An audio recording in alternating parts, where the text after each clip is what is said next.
안녕하세요, 청취자 여러분. 오늘 저희는 여러분께서 보내주신 아주 흥미로운 자료들을 좀 깊이 들여다볼까 합니다. 네, 안녕하세요. 이 자료들을 보니까요, 삶과 자연, 그리고 또 영혼의 세계에 대한 되게 독특한 시각들이 담겨 있더라고요. 맞아요. 특히 중도, 그러니까 어느 한쪽으로 치우치지 않는다는 그 개념하고 조화라는 말이 계속 나오는데요.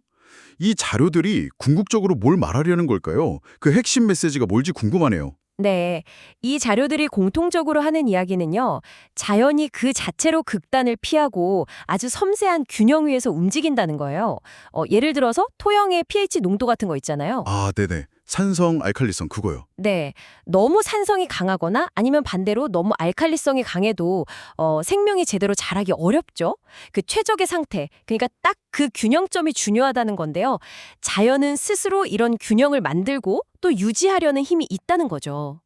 자료에 보면 번개, 이걸 이나주마, 그러니까 벼의 아내라고 재밌게 표현했던데 혀야 하네요. 재밌네요. 네, 이 번개가 공기중 질소를 땅으로 보내서 이게 천연 비료 역할을 한다는 거예요. 생명을 돕는 거죠.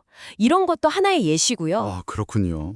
그러니까 자연이 작동하는 방식 그 자체가 이미 완벽한 중도의 실현이다. 뭐 이런 말씀이시네요. 네, 바로 그거죠. 단순히 뭐 철학적인 개념이 아니라 실제 존재하는 원리라는 거예요. 와, 신기하네요. 그리고 이 자연이 보여주는 균형의 원리가 우리 인간의 삶에도 똑같이 적용될 수 있다. 이게 또 중요한 관점이에요. 토양의 화학적 균형처럼 우리 감정이나 생각, 행동 같은 것도 어느 한쪽으로 막 극단적으로 쏠리는 건 좀 뭐랄까 내면의 건강을 해칠 수 있다. 이런 경고로 읽히더라고요. 흥미롭네요.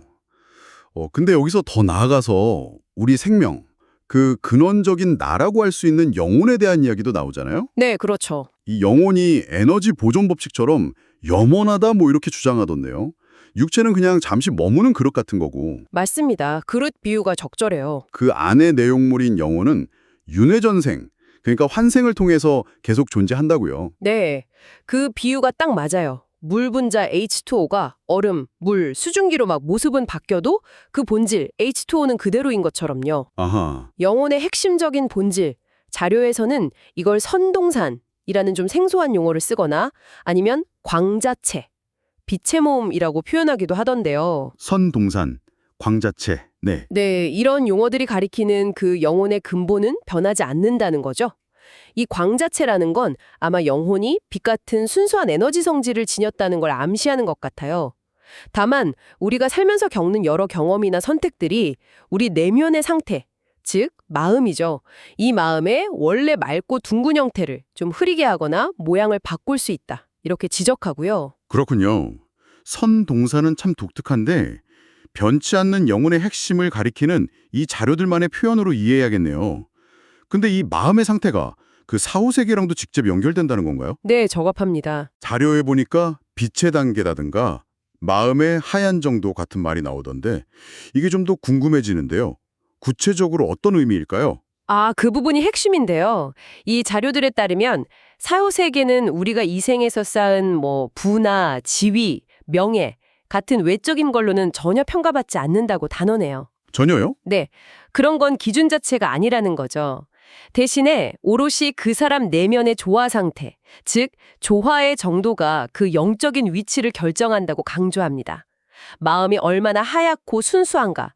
여기서 하얗다는 건 뭐랄까 부정적인 감정이나 세속적인 욕심, 즉 집착에서 얼마나 자유로운가를 의미하는 것 같아요. 집착이요? 네.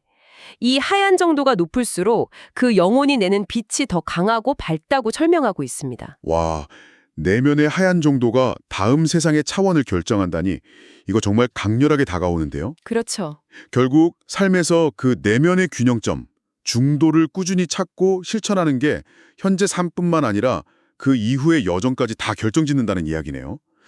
그렇다면 세속적인 성공에 대한 끝없는 집착에서 벗어나는 게 영적인 성장에는 정말 핵심 과제가 되겠군요. 맞습니다. 이 자료들이 쭉 일관되게 보여주는 통찰이 바로 그거예요. 진정한 풍요는 물질적인 소유나 뭐 외적인 성취가 아니라는 거죠. 오히려 내면의 하양, 그러니까 순수함과 균형을 계속 가꾸어 나가는 그 과정 자체에 있다는 겁니다. 그리고 우리의 이 내면 상태가 우리가 평소엔 잘 모르지만 더 큰 우주적인 질서나 어떤 영적인 현실과 직접적으로 연결되어 있다. 이런 깊은 세계관을 보여주는 거죠. 오늘 정말 많은 생각을 하게 되네요. 자연의 균형에서 시작해서 영혼의 영원한 여정, 그리고 그 여정의 질을 결정하는 내면의 조화까지. 세상이 말하는 성공과는 확실히 다른 기준을 제시하고 있어요. 네, 그렇습니다. 자, 청취자 여러분께 마지막으로 질문 하나 던져보겠습니다. 이 자료들의 관점을 우리가 쭉 따라가 본다면요. 만약 부나 명예 같은 세상의 잣대가 궁극적인 가치 기준이 아니라면 과연 무엇이 진정으로 풍요로운 삶을 만드는 걸까요? 그리고 더 중요하게는 여러분은 일상 속에서 그 내면의 풍요로움을 어떻게 발견하고 또 어떻게 가꾸어 나갈 수 있을지 한 번쯤 고민해 보시면 어떨까 싶습니다.